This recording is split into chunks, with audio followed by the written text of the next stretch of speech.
I wonder what this video is about. I just want to... Virus vaccine over the last several months.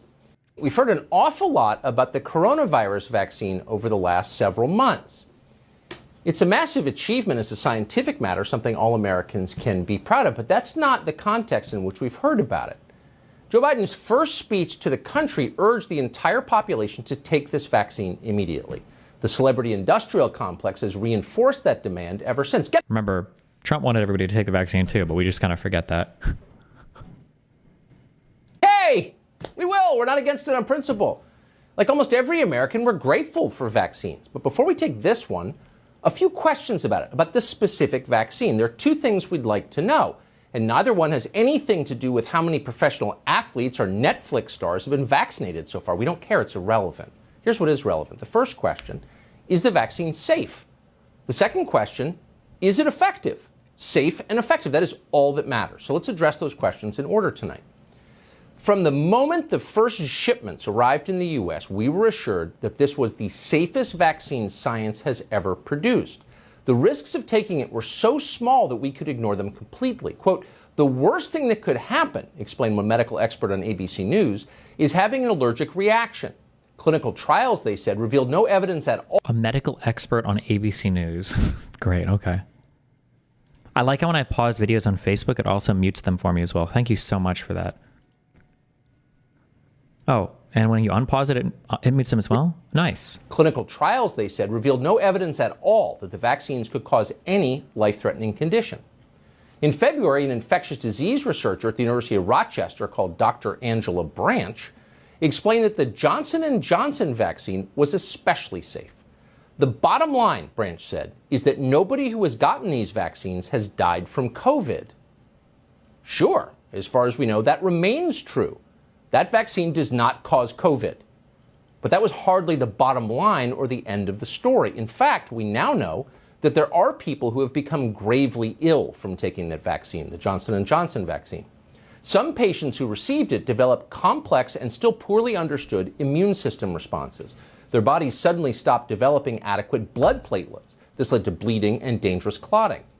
According to the FDA, at least 6 young women experienced this response to the Johnson & Johnson vaccine. One of them, a 45-year-old woman in Virginia, died of a stroke last month, 2 weeks after getting the vaccine. Another woman, who apparently lives in Nebraska, is in critical condition in the hospital tonight.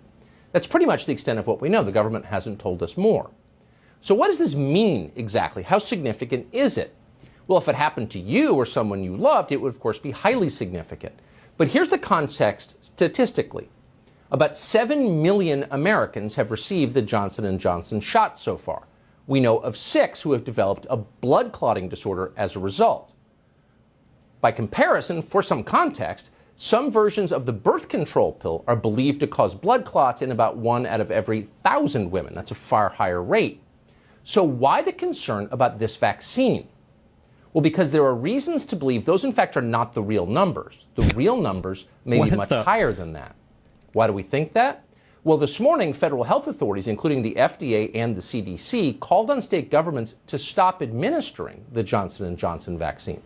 According to no less than Tony Fauci, this ban could be permanent. Are you ruling out the possibility that the vaccine could be removed from the market? I mean, are you ruling out that, are you expecting it to be re-allowed? You know, I think it would be premature to comment on that, and that's the reason why the pause was done, so that they could take a good look at it very carefully, look at every different factor. I wouldn't want to speculate as to what would happen. What? Notice the caginess there. It's premature. I wouldn't want to speculate, says a man who speculates for a living. In the statement you just saw, Tony Fauci is asking us to believe something that's amazing if you think about it. For months, he and the rest of the public health establishment have been badgering the country to take a vaccine they claim is absolutely perfectly safe. That's what they told us until yesterday. Now, Fauci has declared that because the Johnson & Johnson vaccine has injured 6 people, and if that's true, by the way, it would make that vaccine much safer, not simply than birth control pills, but much safer than many other vaccines we've distributed in the past. Because this one vaccine has hurt 6 people out of 7 million, we need to stop using it immediately. Does that make sense to you? No, it really doesn't. It seems possible there may be more going on here. It is possible, in fact, that this vaccine is more dangerous than they're indicating it is. And federal authorities today appeared to acknowledge that. They noted that it's easy for physicians to miss the connection between the vaccine and the blood disorder it can cause. That may be happening. The Johnson & Johnson vaccine is structured very much like the AstraZeneca vaccine, which also uses DNA technology. Across Europe, the AstraZeneca vaccine has been linked to blood clotting at a rate of approximately 1 in 100,000 patients. Several people have died from it. And that's why a number of advanced countries, including the UK, Denmark, Canada, Germany, the Philippines, have limited or banned the use of the AstraZeneca shot. So do authorities in this country believe the Johnson & Johnson vaccine has been causing reactions at a similar rate? Well, we don't know the answer to that because they have not told us. We do know that the way this country keeps track of Americans who are hurt by vaccines, something called the Vaccine Adverse Event Reporting System, is notoriously inaccurate. Ask any physician. But no one seems in a hurry to improve it. Our public health bureaucracy doesn't... He just made that up. No one thinks it's notoriously inaccurate. Ask any physician. It's fucking retarded, but...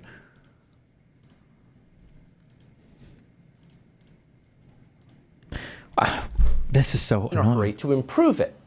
Our public health bureaucracy doesn't seem that anxious to know all of the details. In January, the New York Times reported that an obstetrician in Miami Beach called Gregory Michael had died of a brain hemorrhage just days after taking another vaccine, the one made by Pfizer. There seemed to be a potential connection between that shot and his death. At the time, the authorities at CDC said they were investigating. There seemed to be a potential connection. What is this language? Be a potential connection between that shot and his death.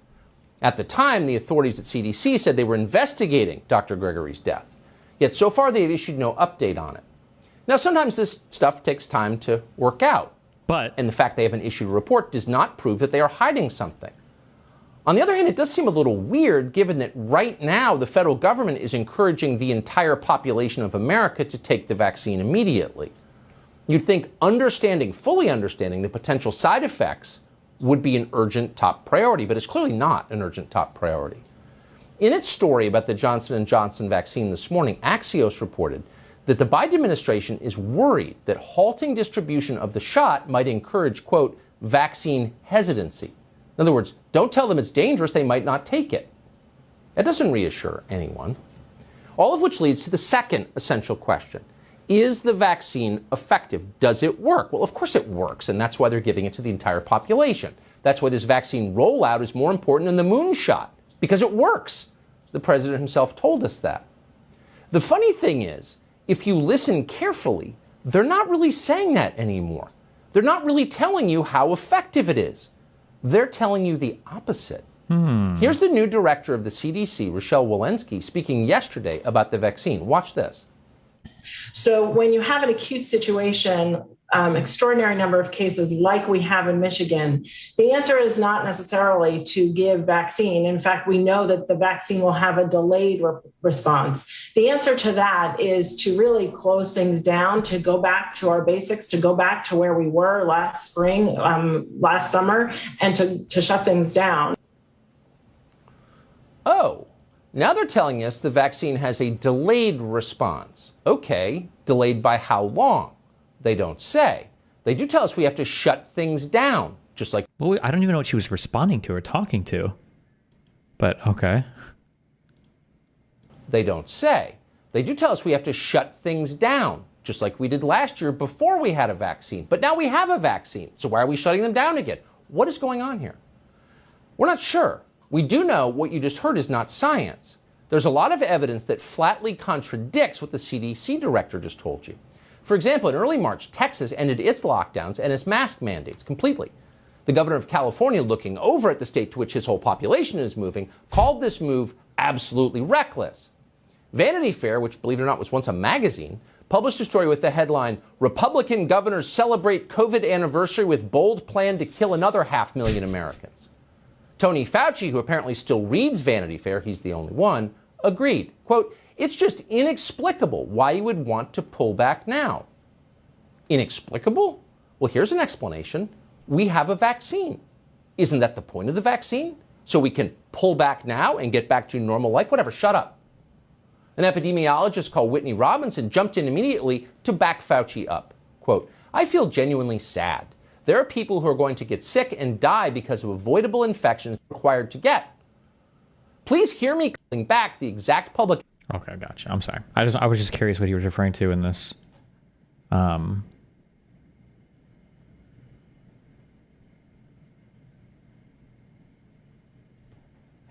the summary of this video is Tucker Carlson had released a video the night before questioning whether COVID vaccines were safe and effective. Internal meeting notes reveal that Facebook understood that the White House wanted empirical information regarding successive interventions.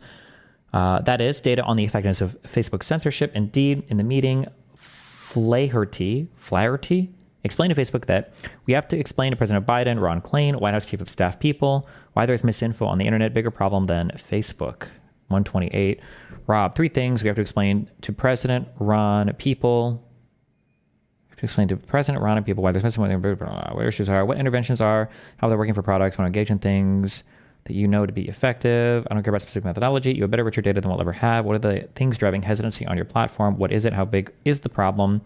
When you are intervening, how are you measuring success? I say this because, candidly, there's not a lot of trust towards Facebook. I need to know what theory of the case is, where we can be most effective. I am personally nervous.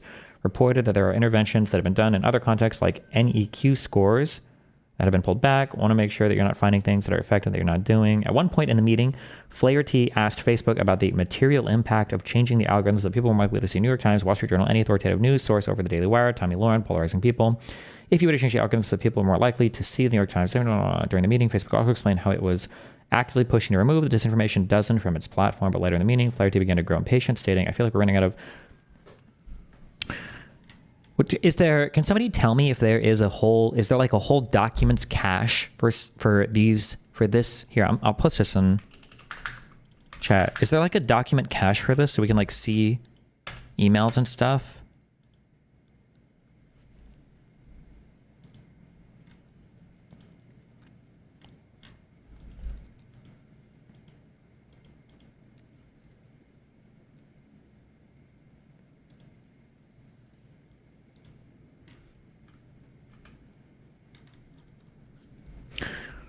From Rob Flaherty. I don't know how to pronounce this guy's name. Since we've been on the phone, the top post about vaccines today is Tucker Carlson saying they don't work. Yesterday was Tommy Lauren saying she won't take one. This is exactly why I want to know what reduction actually looks like. If reduction means pumping our most vaccine hesitant audience with Tucker Carlson saying it doesn't work, then I'm not sure it's reduction. You're looking for the exhibits, right? Yeah, there should be like a whole chain of emails. Or was I just spoiled by... Was I just spoiled by the Dems that actually release a ton of their information? Like, no offense, I don't trust any select quoting from Republicans. Like, they've demonstrated themselves to be enemies to this country. So I want to see, like, show me all the emails and show me the full exhibits and show me, like, for that J6 shit, there was deposition after deposition after deposition after deposition after email chain after email chain after email chain after video after video after video after video. Like, this is a 98-page report. I'm sorry. This is like an undergrad final project. No, that's probably too long. But, like, it's 98 pages. I should have like a full list of all the emails and shit, no? Exhibits. Oh, thank you. Okay.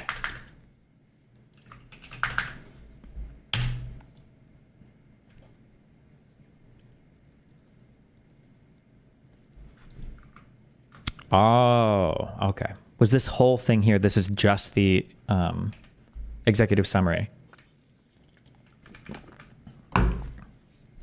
Okay, I thought just the beginning was the executive summary. Okay, so this is the full report. Okay, 881 pages.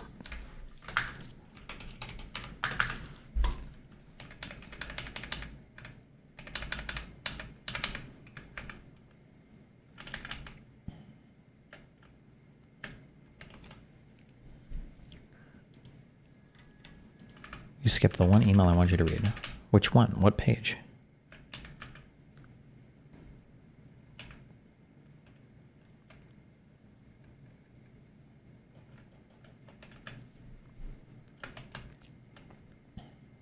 This one?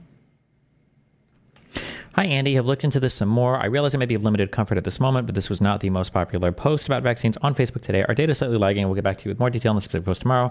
Right now, it appears that it probably was among the top 100 most viewed vaccine posts. I'm including a few examples of posts that were more popular today at the end of this note. Regardless of popularity, the Tucker Carlson video does not qualify for removal under our policies. Following the government's decision yesterday, we are allowing claims that the J&J vaccine causes blood clots. We still do not allow categorical claims that it or other vaccines are unsafe and ineffective. That said, the video is being labeled with a pointer to authoritative COVID information. It's not being recommended to people, and it is being demoted. Our team is working on the follow-ups from the meeting this morning, including more details on most viewed/ranked content on Facebook, and we'll be in touch shortly on that. Very keen that we follow up as we'd agreed, and I can show you that the teams here are on it. Given the timeline that was provided today for further information about the J&J vaccine, it would be great to get your guidance. What affirmative messages we should amplify right now, consistent with the message we heard at the press conference. We're currently emphasizing the safety and efficacy of the Moderna and Pfizer vaccines in the COVID Information Center. Popular COVID-related content on Facebook today, and then links here.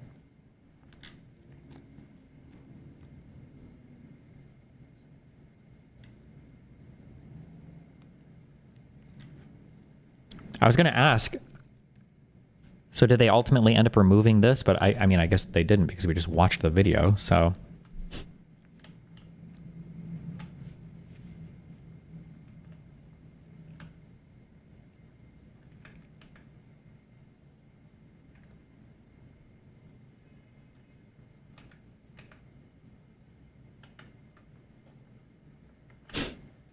Jesus Christ.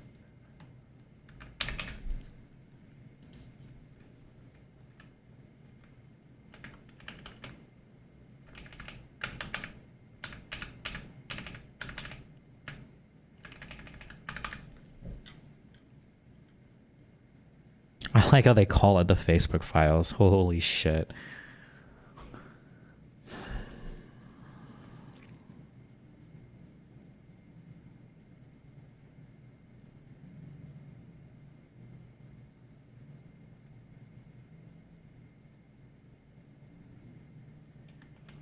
Oh, and the YouTube files. Nice. And the Amazon files. Nice. Man, they're really trying to ride the waves of that.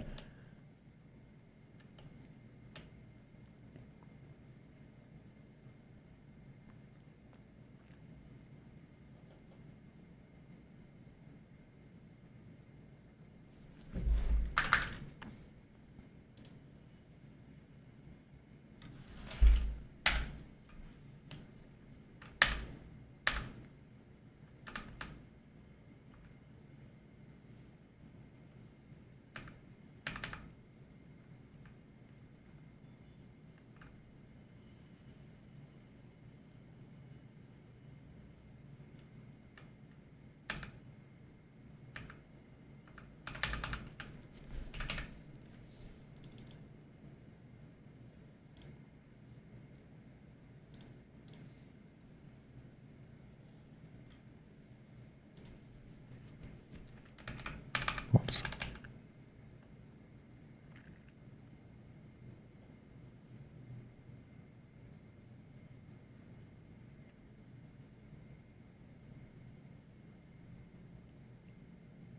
March 2021, just one day prior to a scheduled call with the White House, an Amazon employee explained how changes to Amazon's bookstore policies were being applied due to criticism from the Biden people.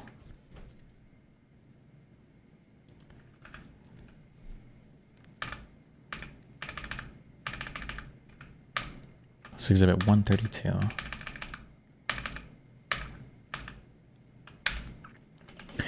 Did I miss it, or did we remove DNP as an option or part of an option? It may be subsumed by deny term list. We're considering DNP as complete and move the description to FAQ number 2 due to criticism from Biden people. PB asked us to pursue low-hanging fruit options prior to our Rust review, and this is one of them.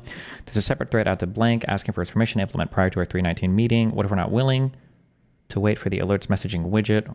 I don't know what DNP means. Do not post?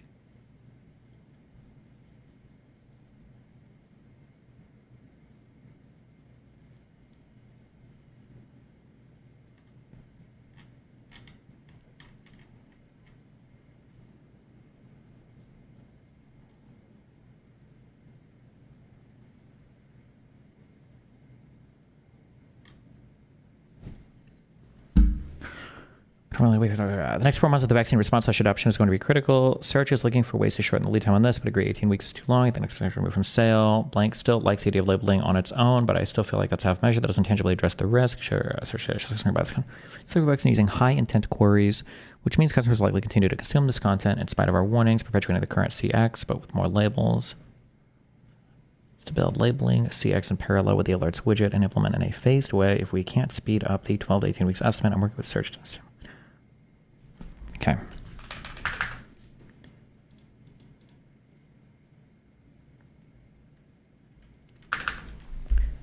One thing that I've never seen that people claim on the conservative side is I'll see White House people expressing frustration or White House people saying things like, you know, this particular vaccine misinformation or whatever, I don't like this or this isn't okay or whatever. Like, I feel like every time I dig into any of these or anytime we read any of the documents, there's always stuff about how the platform itself says like, well, this doesn't violate our rules or we don't remove this kind of stuff or whatever. And then they don't. We just watch the Tucker Carlson video. It's still up. Where is all of this? Where is all of like the crazy pressure from the administration? Is it just any communication whatsoever? And if it is any communication whatsoever, then why isn't Trump's threats to jail people and social media considered even more egregious? maybe the Zuck will talk about it. And they're like, and basically it just got to this point where we were like, no, we're not gonna take down things that are true. That's ridiculous. They want us to take down this meme of Leonardo DiCaprio looking at a TV talking about how 10 years from now or something, you're going to see an ad that says, okay, if you took a COVID vaccine, you're eligible for, for. Oh, we just saw that meme. Holy shit. For this kind of payment, like this sort of like. But it sounds like you didn't take it down though. No? Class action lawsuit type meme. And they're like, no, you have to take that down. We said, no, we're not going to take down humor and satire. No, we're not going to take down things that are true. And then at some point, I guess, I don't know, to flip a bit. I mean, Biden, when he gave some statement at some point, I don't know if it was a press conference or to some journalists, where he basically was like, these guys are killing people. And I don't know, then like all these different agencies and branches of government basically just like started investigating and coming after our company. It was brutal. It was brutal.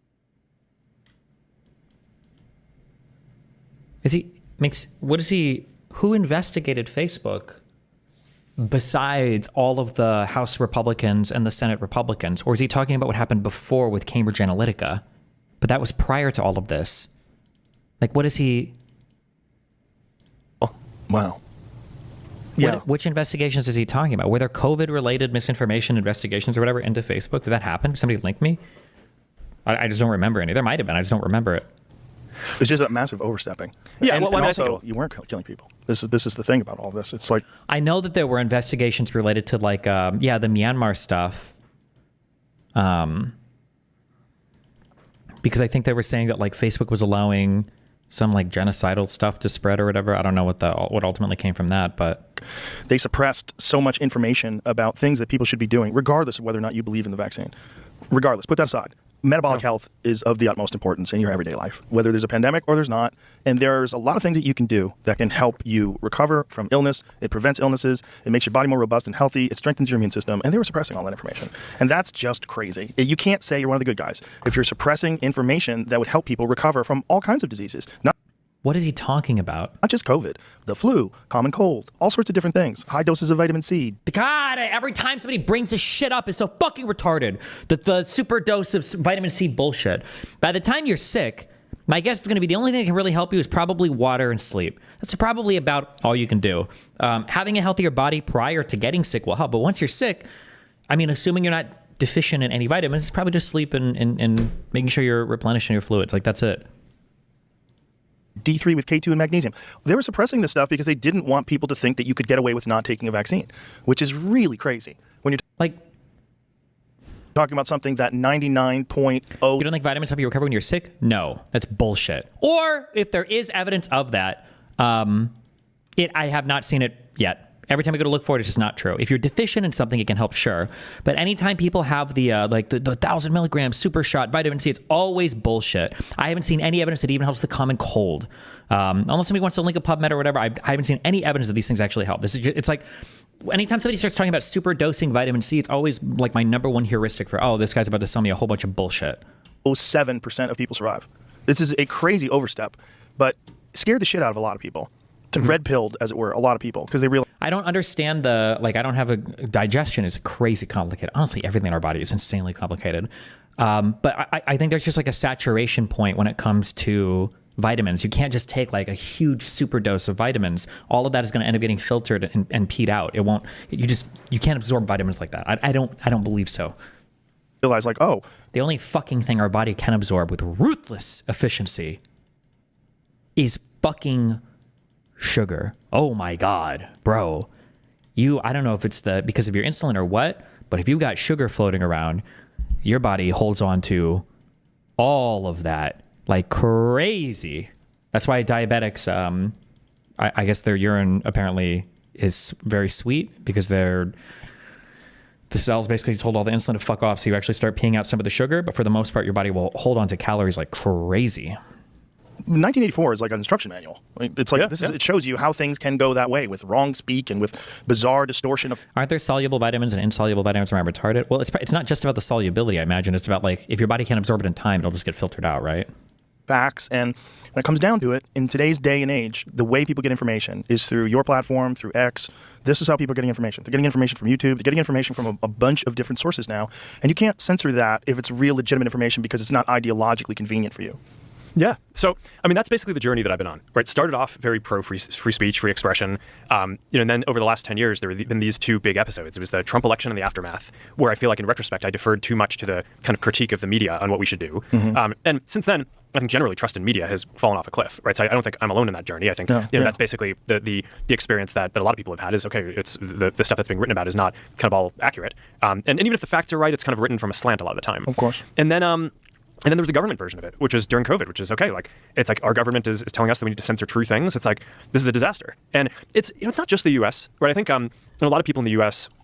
focus on this as an American phenomenon, but I kind of think that the reaction to COVID probably caused a breakdown in trust in a lot of governments around the world. Because 2024 was a big election year around the world, and there were all these countries, India, just like a ton of countries that had elections, and the incumbents basically lost every single one. So there is some sort of a global phenomenon where the whether it was because of inflation, because of the economic policies to deal with COVID, or just how the governments dealt with COVID, seems to have had this effect that's global, not just the U.S., but like a very broad decrease in trust, at least in that set of incumbents, and maybe in sort of these democratic institutions overall. So I think that what you're saying of how do people get their information now? It's by sharing it online on social media. I think that that's just increasingly true. And my view at this point is like, all right, like we started off focused on free expression. We kind of had this pressure tested over the last period. I feel like I just have a much greater command now of what I think the policy should be. And like, this is how it's going to be going forward. And so I mean, at this point, I think a lot of people look at this as like a purely political thing. It's because they kind of look at the timing and they're like, hey, well, you're doing this right after the election. It's like, okay, I try not to like change our content rules like right in the middle of an election either, right? It's like there's not like a great time to do this. It's, right. And you want to do it a year later. Yeah, it's like there's no good time to do it. There's, right. At whatever time is going on, there's going to be, so. The good thing about doing it after the election is you get to take this kind of cultural pulse as like, okay, where are people right now, and how are people thinking about it? We try to have policies that reflect, mainstream discourse. But yeah, I mean, I don't know. This is something I've been thinking about for a while. I think that this is going to be pretty durable because at this point we've just been pressure tested on this stuff for like the last 8 to 10 years. So durable.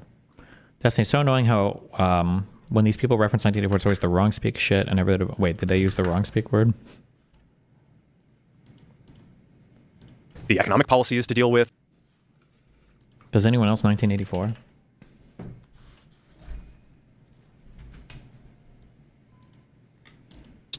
But it scared the shit out of a lot of people. Red pilled, as it were, a lot of people because they realized like, oh, 1984 is like an instruction manual. It's like it shows you how things can go that way with wrong speak and with bizarre distortion of facts. And when it comes down to it, in today's day and age, the way people get information is through your platform, through X. This is how people are getting information. They're getting information from YouTube. They're getting information from a bunch of different sources now. And you can't censor that if it's real legitimate information because it's not ideologically convenient for you. Yeah. So, I mean, that's basically the journey that I've been on, right? Started off very pro free speech, free expression. And then over the last 10 years, there have been these two big episodes. It was 1984 is literally just about censorship, by the way.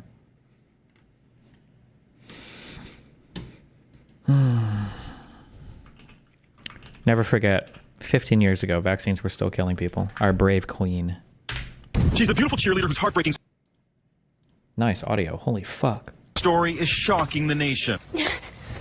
25-year-old Desiree Jennings showed me how she can't walk without twisting, jerky movements. But she walks backwards normally.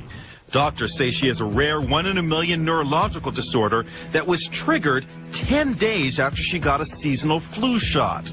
Started with me not being able to eat without passing out. You couldn't eat without passing out? I visited Desiree and her husband Brendan at their home in Ashburn, Virginia, to see what their daily life is like. She has to go up and down stairs backwards because something as simple as walking forward can be dangerous. And here's the unusual part about the disorder. Take a look at this. Desiree can run just fine. It's only when she stops. You see, that's where the spasms start. Now you can walk backwards though, and it'll make it better, right? Yeah. She runs with a normal stride, and as I ran with her, she even spoke normally. And now you can talk. Yeah, it's weird. It fixes as soon as I start running. I mean, you sound. I know, it's great, isn't it? You sound amazing. And then you stop, and that's what happens. Desiree got a flu shot on August 23rd. 10 days later, she came down with what doctors have diagnosed as dystonia, a rare neurological disorder. Her jerking and twisting are the result of uncontrollable muscle contractions. There is no known cure. Are y'all ready? Yes. This is home video of Desiree as a beautiful bride when she married Brendan 2 years ago. And this is a photo when she was training to be a cheerleader for the Washington Redskins. Doctors say what happened to Desiree should discourage people from getting flu shots. But here's what the woman who's on the wrong side of being 1 in a million says. Running has to be a relief. The only thing I have left. The only thing you have left.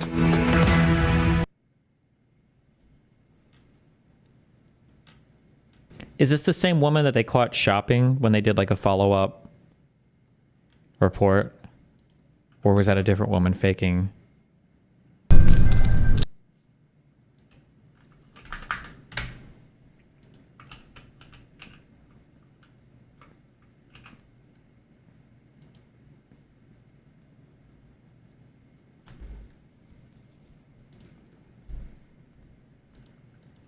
Oh, it is the same person?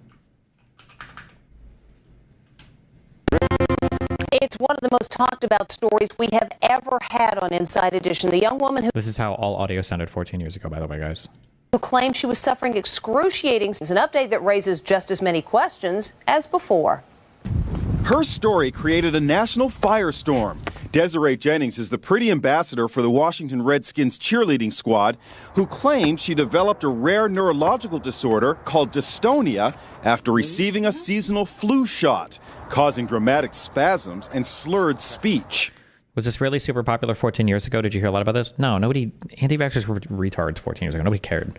They were just fucking. No one cared about them. I used to be able to go sideways, but nothing goes now, too.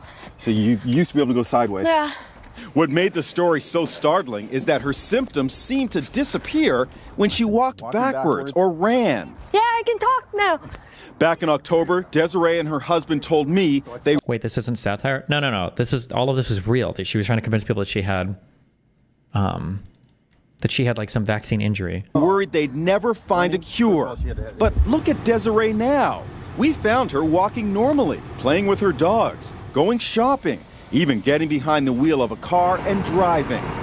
Hard to believe the woman we've been discreetly observing over the last few weeks is the same woman we met during the height of the flu shot scare. So we wanted to ask her about her remarkable improvement. We've been trying to reach you and you have not been returning our phone calls. Oh, I'm sorry. What's going on? It looks like you've made a complete recovery. Well, I wouldn't say complete recovery. I still have a lot of cognitive issues. So what happened? Did Desiree Jennings really suffer a 1 in a million reaction to the seasonal flu shot, as she says?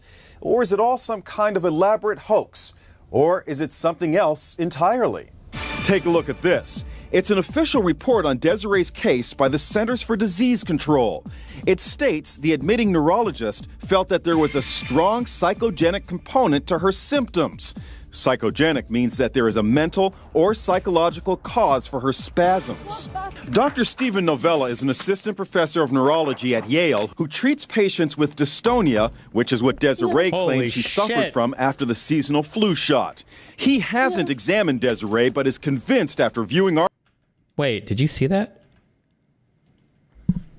Did you see that? ...for her spasms. Dr. Stephen Novella is an assistant professor of neurology at Yale who treats patients with dystonia, which is what Desiree claims she suffered. He's putting the things up. He's putting the things up. Logical cause for her spasms. Dr. Stephen Novella is an assistant professor of neurology at Yale who treats patients with dystonia, which is what Desiree claims she suffered from after the seasonal flu shot. He hasn't examined Desiree, but is convinced after viewing our video that her affliction is not dystonia. The dramatic symptoms of movement and speech that Ms. Jennings is displaying is certainly not a reaction to the vaccine. Desiree finds the idea that her illness is all in her head ridiculous. Some people think it was psychogenic. Some people might even think it's a hoax. I mean, people are free to believe whatever they want, but, you know, I mean, clearly what I've been going through, I know it's not psychogenic and it's not a hoax. By now, you may have noticed something that surprised us. Desiree is now speaking with a foreign accent she never had before. I'm from Ohio. I should not be talking like this. Sounds like you have an Australian accent. Yeah, I've heard Australian, British, but, you know, it just essentially comes down to the inability to pronounce words. There's no way a flu shot can cause someone's accent to change. Absolutely not. So how did Desiree go from this to this? She credited this doctor, an alternative practitioner named Rashid Buttar. He claims he reversed many of her symptoms in less than 48 hours using controversial therapies, including a hyperbaric chamber and intravenous injections of nutrients and synthetic amino acids. She is well on her way to being fully recovered. But Buttar has come under fire for his practices. The North Carolina Medical Board claims he engaged in unprofessional conduct for charging cancer patients exorbitant fees for unproven and ineffective treatments. Some of the very same treatments Desiree received. He denies any wrongdoing. Are you concerned that your case has generated so much interest, and in particular, it has politicized the whole issue of vaccines? No, not really. This is what happened to me. We need to point out one other thing. When we first saw Desiree in this shopping center parking lot, she seemed to be walking normally. But as she left to get into her car, she was walking sideways. She says it was because of the dystonia. All right, don't catch me driving because I don't think I'm supposed to be driving. Ms. Jennings is no longer seeing the controversial Dr. Buttar, but she did show us a report from her current doctor who says he believes her symptoms were vaccination-induced. Yeah, I'm sure that if everyone I knew hated me, couldn't bear to look at me, I wouldn't go so far as to shoplift. Wow. Hold on. Do we have a completion to this arc? You might not remember Desiree Townsend, but what about the flu shot cheerleader? A 2009 media sensation and early viral meme. This field was assigned with nothing goes now too. She claimed she'd been injured by a seasonal flu shot, This is that 1 it year caused a twisted, jerking walk that disappeared when she ran or went backwards.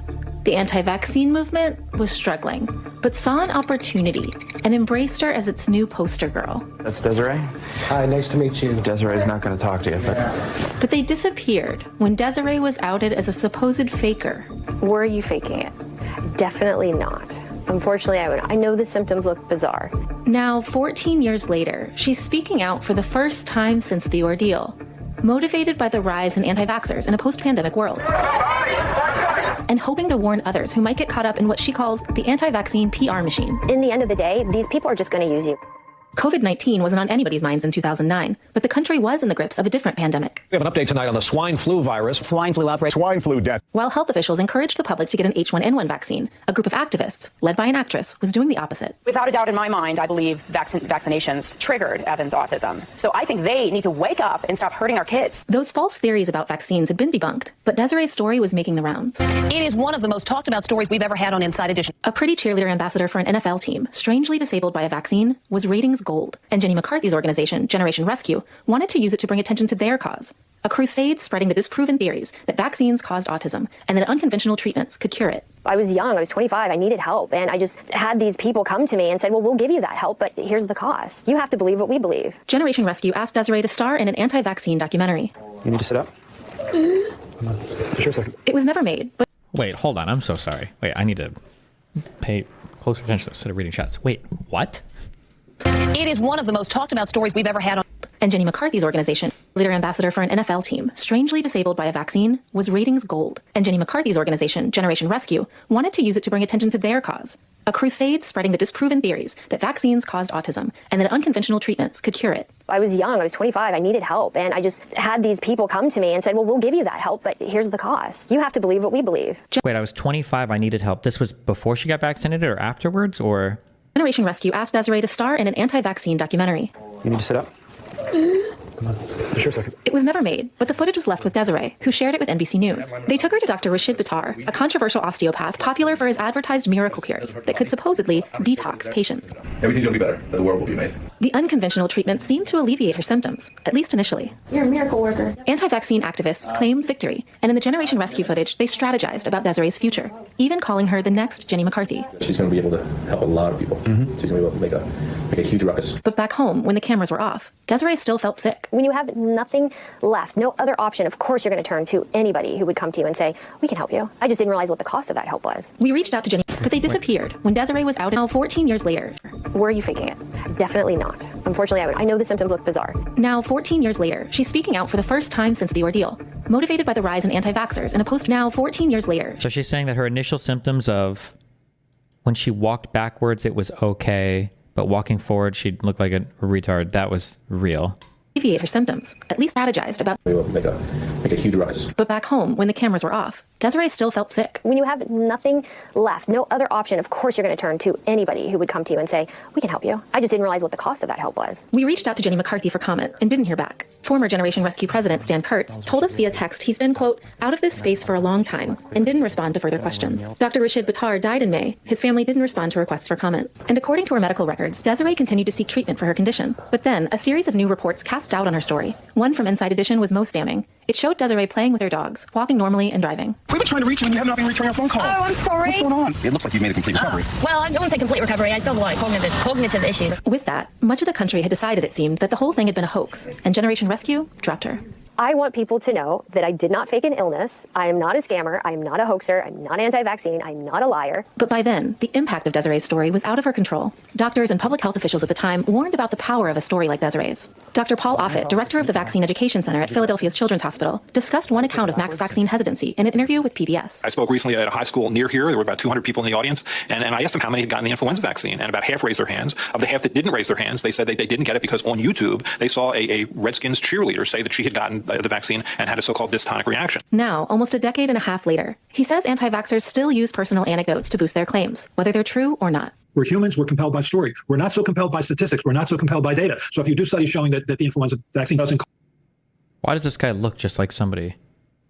Who does this guy look like? He says anti-vaxxers still use personal anecdotes to boost their claims, whether they're true or not. We're humans, we're compelled by story. We're not so compelled by statistics. We're not... Louis Theroux? Oh, maybe. Not so compelled by data. So if you do studies showing that the influenza vaccine doesn't cause what you're seeing with Desiree Jennings, that's not nearly as powerful as her saying that it did. And Desiree, pulled into the whirlwind back then, now regrets her impact. If I caused anyone to not receive a vaccine or put their children at risk or themselves at risk, yes, I do feel an immense amount of guilt for that, but I really hope and pray that that didn't happen. Desiree says her moment in the anti-vaccine spotlight has cost her jobs, relationships, and her reputation, and she no longer believes a vaccine is what caused her health problems. I think I was already showing symptoms of this autoimmune disease. It's just that all of these variables came together in a perfect storm, and the timing looked like it was a vaccine, but it was not. It was correlation, not causation. Wait, I'm sorry. Did she say what the autoimmune disease was? Desiree turned towards science. She graduated in 2019 from the University of California, Irvine, with a bachelor's degree in biochemistry and molecular biology. When the COVID vaccine became available, she took it, and a booster. But the COVID pandemic brought out hundreds of other people like Desiree, posting unverified accounts of strange reactions attributed, they said, to the vaccines. Generation Rescue shut down in 2019, but new leaders and organizations took its place, this time stoking fears over COVID vaccines. Now, Desiree hopes she can set the record straight on vaccines and warn others from joining the anti-vaccine movement. What would you say to people who get wrapped into this industry? I would tell them to run, because they're never going to benefit from that. You're going to be used. Brandy Zadrozny, NBC News. It really is a fascinating story when you consider the environment today that we're in. You can read more about this on NBCnews.com. You can see the headline right there on your screen. Yeah, exactly. You know, there were times when I was doing Jack that I actually felt retarded, like really retarded. I mean, I brushed my teeth retarded. I rode bus retarded. Damn. In a weird way, I had to sort of just free myself up to believe that it was okay to be stupid or dumb. To be a moron. Yeah. To be moronical. Exactly. To be a moron. An imbecile. Yeah. Like the dumbest motherfucker that ever lived. When I was playing the character. When you was a character. Yeah, I mean, as Jack, definitely. Yeah. Jack. Stupid ass Jack. Trying to come back from that. In a weird way, it was almost like I had to sort of fool my mind into believing that it wasn't retarded. And by the end of the whole thing, I was like, wait a minute, you know? I flushed so much out, how am I gonna jumpstart it up again? It's just like... Yeah. Yeah, right? You was farting in bathtubs and laughing your ass off. Yeah. Yeah. But Simple Jack thought he was smart. Or rather, didn't think he was retarded, so he can't afford to play retarded, being a smart actor. Playing a guy who ain't smart but thinks he is, that's tricky. Tricky. It's like working with mercury. It's high science, man. It's art form. Yeah. You an artist. That's what we do, right? Yeah. Yeah.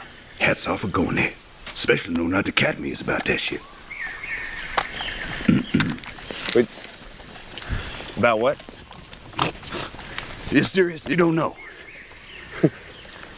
Everybody knows you never go full retard. What do you mean? Check it out. Dustin Hoffman, Rain Man, look retarded, act retarded. Not retarded. Count two picks, cheated cards. Autistic. Show. Not retarded. Then got Tom Hanks, Forrest Gump. Slow, yes, retarded maybe, braces on his legs, but he charmed the pants off next to him and he won a ping pong competition. That ain't retarded.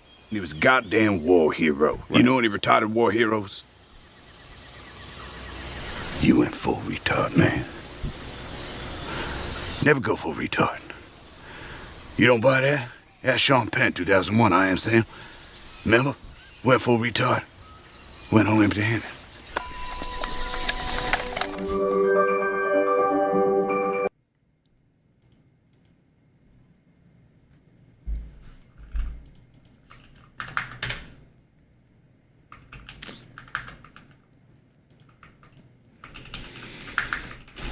What is this? Was filming a video for our new drink when... I know you want me. I'm sorry? You want me? Why? Look, there's a heart on my drink. Oh, I draw a heart on every single drink that goes out. No, not on theirs. Only on mine. Oh, I draw it on every single one because I think it's cute. Okay, look, this is where you asked me for my number. I'm sorry, but I have a boyfriend, but thank you. What does that have to do with anything? You drew the heart anyways. I could remake a drink for you without a heart on it. Would you prefer that? No, just man up and ask me for my number. It's okay, thank you. But I'll remake the drink for you so there's no heart on it, okay?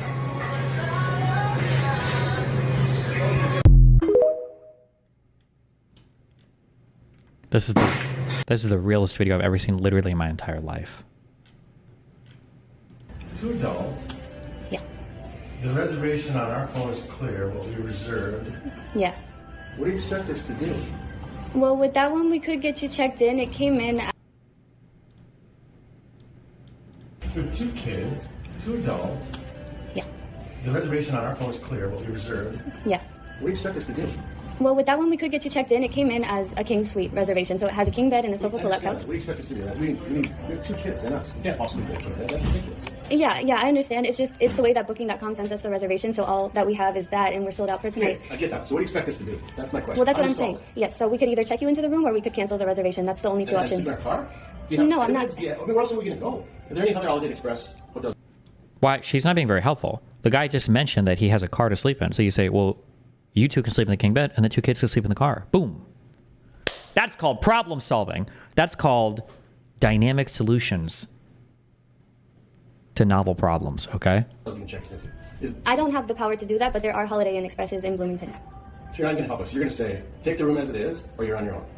What I can do to help you guys is get you guys checked into the room that has the king bed and the sofa pull-out couch. But apart from that, we don't have any other rooms to check you guys into. If it's regarding what you guys reserved, you would have to call Booking.com so that they could assist you with something that happened on their end. But this is just the information that we've received from Booking.com. Who hasn't checked in? What else is available? Where for beds? We don't have any other rooms available. Who hasn't checked in yet? These rooms are reserved. I can't take them from somebody that's already reserved a room. You gave somebody our room, right? The way it was supposed to be reserved? No, because we held the room that we had the information for, which is the king suite. That's what Booking.com sent over to us. So we kept that room for you guys. How did you think 4 people can fit in the room. I mean, when you see it come in, don't you go, this doesn't make sense? No, because booking.com sends us the information, so that's the reservation, and we hold it as it is.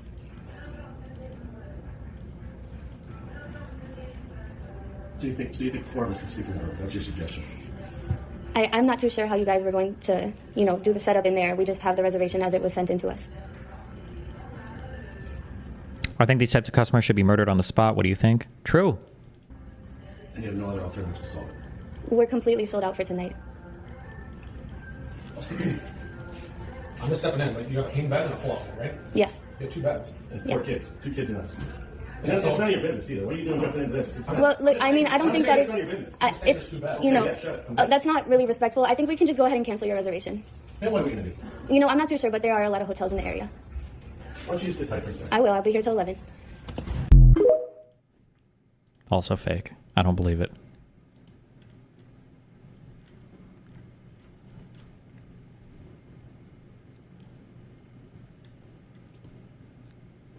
I will say, God, fuck. The internet and phones and shit have they're making our world worse, okay? You know how you guys get ass pained that Ticketmaster buys up tickets from concert sales or whatever, okay? Do you know what my version of that is? There are 2 things where this happens. I don't know why I opened Paint. It's hotels and it's restaurants. I think that restaurants have an agreement with reservation sites like Yelp to artificially hold open reservations just for those websites. So, so there'll be famous steakhouses in Miami Beach. And I'll go to the steakhouse and I'll say hey, table for 2 or whatever. And they'll be like, table for 2? Huh, it's Tuesday night, okay? You got nothing. I'm like, okay, well, fuck me. I'll go outside and then I'm curious, can I make a reservation? It's $6.50. Maybe I can make a reservation for $8. I go on the website. Oh, no reservations available for the rest of the night. Whatever. But hold on. Then I'll go on Yelp and then I'll check. And I can get a reservation for 2 in 10 minutes. And it's wait, what the fuck? I think restaurants will have special slots that they hold open just for booking sites that are even independent of their own websites. And I think it happens with hotels too, to where, oh, no, wait. Not hotels. It might happen with hotels. I'm not thinking of hotels. I'm thinking of car reservations, rental cars, where I can go up to a rental car desk and I'll say, sorry, we don't have any rentals available. But if you check on the website, there might be something available. And it's okay, well, that feels a little bit cucked. But I'm guessing that all of these sites have special agreements with the third-party site to hold open reservations or whatever in order to direct them traffic or some bullshit. But that's bullshit. It's a fucking racket. I don't know.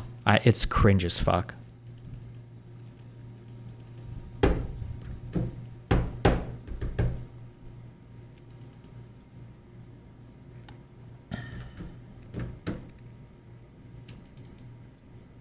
Expedia does the same shit. Yeah, it's so fucking annoying.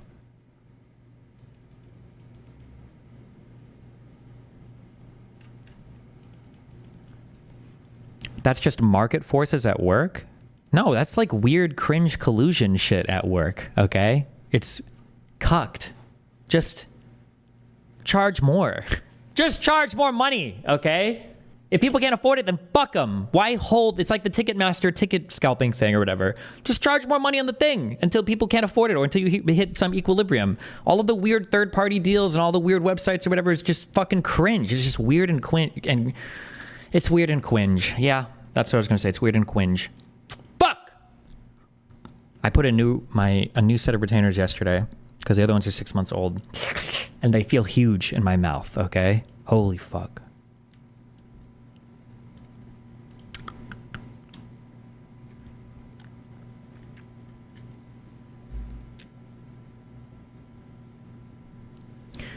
I actually wouldn't be surprised if it isn't websites holding, but the other way around. The hotels, etc., are holding for non-in-person demand.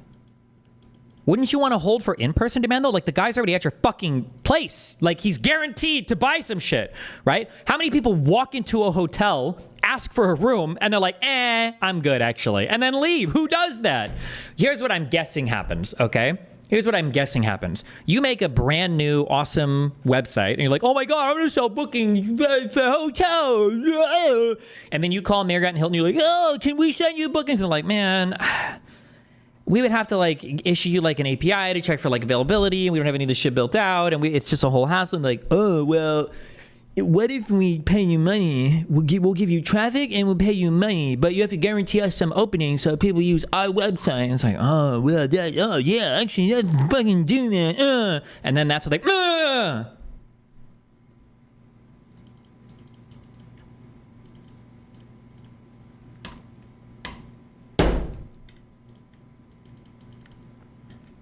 Would you rather them overbook like they do on airlines and just get dragged out of your hotel room when someone with more money shows up? You don't have to overbook. You could just book the availability that you have.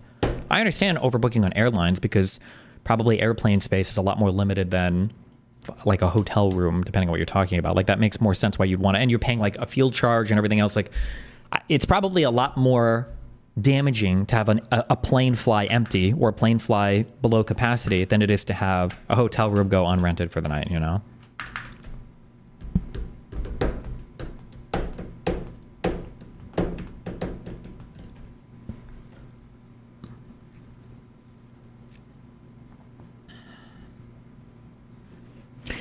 Destiny, hotels are 100% the opposite. They will not help with any sort of problem unless you book direct. They'll just blame the third-party site. Oh, sure, yeah, I'm aware of that 100%, yeah. Because they just go by... To be fair, though, I mean, the hotel can't do fuck all. They just go by the information that's sent to them from... that's sent to them from the booker.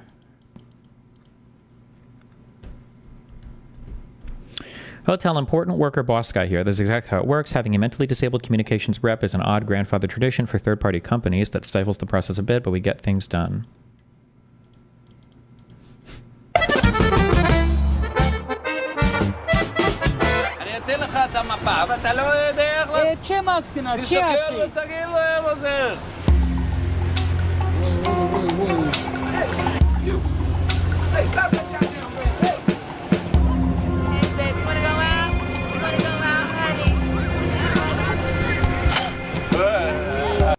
Booking on a third-party website just to complain in person at the hotel, classic customer behavior. That is true, that it's like retarded. It is retarded customer behavior, but also, I mean, to be fair, it is like pretty confusing for a non-tech savvy customer to have any idea what the fuck is going on, right? Destiny, what's so complicated about canceling and voiding the third-party booking and creating another one within their individual booking system? If I had to guess, imagine I send the booking to Hilton. I imagine that I'm sending Hilton some money, some percentage of that sale. If Hilton cancels it and then they send the money back to me, I'm probably going to want to know why it was canceled, right? Because Hilton could just like be taking advantage of me. Like, oh, hold on, I'm sending you all these customers, you're canceling shit on me and then rebooking them at your hotel. Excuse me, the fuck? I should be getting paid a percentage of this. I'm literally recommend. So there's probably like a whole last thing they have to go through for like if you do it too often or something. There's probably like an accepted rate or something.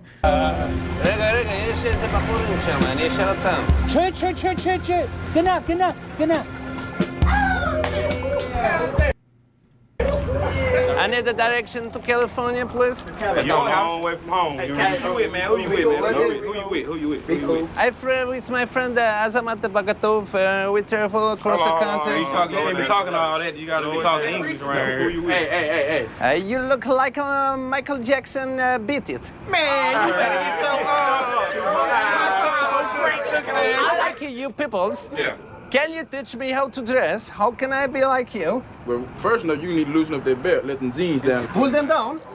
Don't pull them down like you're finna go. Like a hoe? No. Like that? Yeah. But don't show your huggies though, man. That fish, man? No. These are my anti-pants. What kind of music you listen to? I like very much a Corky Butchek. You know Corky Butchek? Bing bang, bing bang, bing, diddly ding ding ding. Bing bang, bing bang, bing, diddly ding ding ding. Boy, you sticky. Can you teach me speaker like you? What you trying to say? How you say, how do you do? What's up with it? What's that with it? Yeah. I don't know how this was relevant to, but thank you.